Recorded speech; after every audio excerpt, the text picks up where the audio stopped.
Hello everyone. Today we are going to discuss more about electric current. So far we have discussed the concept of drift velocity and current density. If I talk about the current density, then the current density J in a conductor depends on electric field E and on the material of the conductor.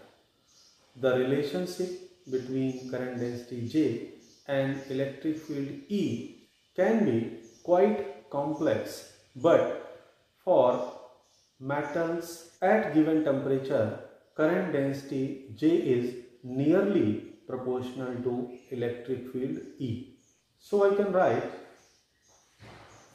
J as proportional to E. And the ratio of magnitude of E to J is constant at constant temperature for metals. So I can define the ratio of magnitude of electric field to the magnitude of density as the resistivity of the material. So it means greater is the resistivity, greater is the field needed to cause a given current density. If I talk about the units, the unit of resistivity will be ohm meter, or I can write it in symbolic form as ohm meter. So this is the unit of resistivity. Remember that the reciprocal of resistivity is called conductivity. So I can write conductivity as the reciprocal of resistivity, and its unit will be ohm meter inverse. This will be the unit of the conductivity. Now, as you can see that the ratio of the magnitude of electric field to the current density was nearly constant at constant temperature. But if I will increase the temperature, then for metals the resistivity generally increases. And for a small temperature range, the resistivity can be expressed by this equation. And the resistivity is like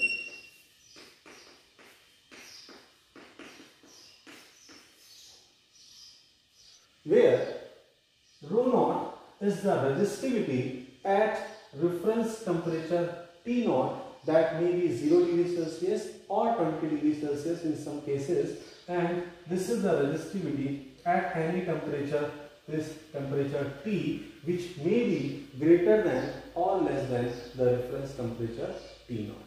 So this equation generally expresses the variation of the resistivity for metals. Now, if I will take an example of conductor copper, then the variation of resistivity with temperature is like this graph. This is the resistivity and this is the temperature, and this is for conductors like copper.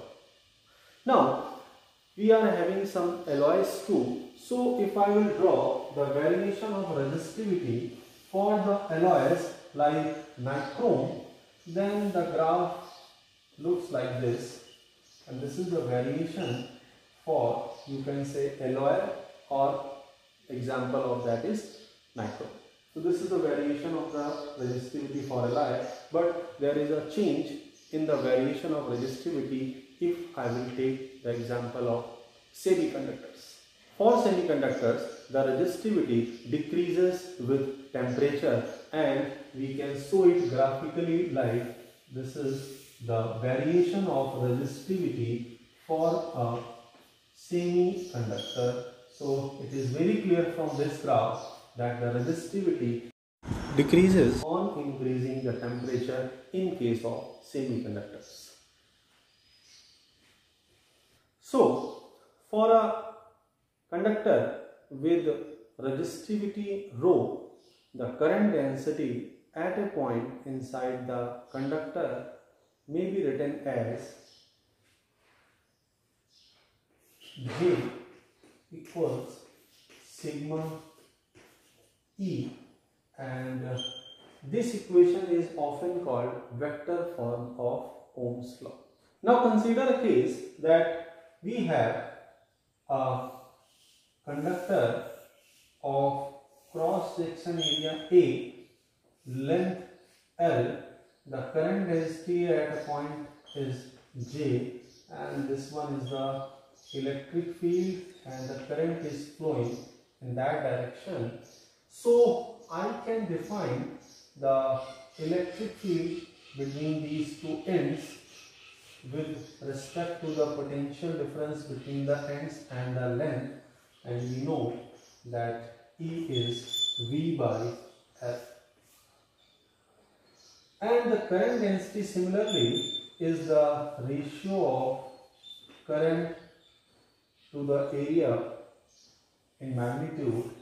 Once we have the value of electric field and the current density, I can put it here, and if I will write it here, I will get I by A, that is the value of J, equals sigma, and E is V by L, which on simplifying I can write V equals to L by A sigma into I.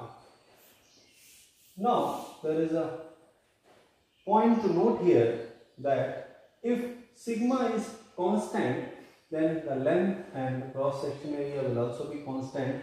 So if sigma is constant, and that can be at a constant temperature, so in that case V is proportional to I, and this ratio of V to I at a constant temperature is called resistance, which I can write like rho L by A. So this is the resistance of the conductor, and on simplifying these two terms we can get V equals to IR. This is called Ohm's law, but it is important to remember the reality that real content of Ohm's law is the proportionality of V to I like this and J to E. So we can define the resistance by this equation for any conductor. Now we will discuss about the common commercial resistors. Basically the commercial resistors are of generally two types. The first one is wire bound resistors. The wire bound resistors are made with the alloy like manganese, constantan or nichrome on an insulator base. The other one is carbon resistors.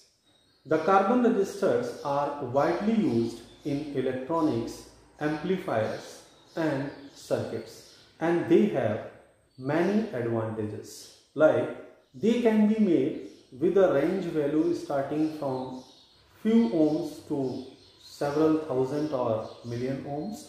They are quite cheap and compact. For these carbon resistors, there is a pattern to find out the resistance of the carbon resistor, and we are going to discuss that pattern.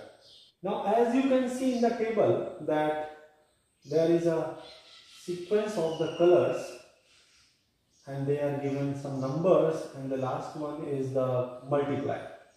So the resistance are marked with standard colors of 2 or 3 color bands. So consider a general resistance, like this is a carbon resistors. These are the ends of carbon resistor, and there are 4 colors on it like this. And if you will see the actual resistance, then as you can see that this resistance also contains few colors. So this color pattern can be decoded and the value of this resistance can be found. So consider the example again. These are 4 bands. This is first digit. Similarly, it is second digit. The third color is your multiplier, and the last one is tolerance. So this is the pattern how to decode a carbon register with the table. So consider that this one is green, this ring is violet, and this one is red, and this is golden color. So as you can see from the table, the green color digit is 5. So I will write 5, that is the first digit of this color. Now for the second digit, this color is violet. So you can see from table the number for the violet is 7, and the third one is the multiplier, and this ring is red. So the number for the red is 2, and this is the multiplier of 10. So I will write it like this.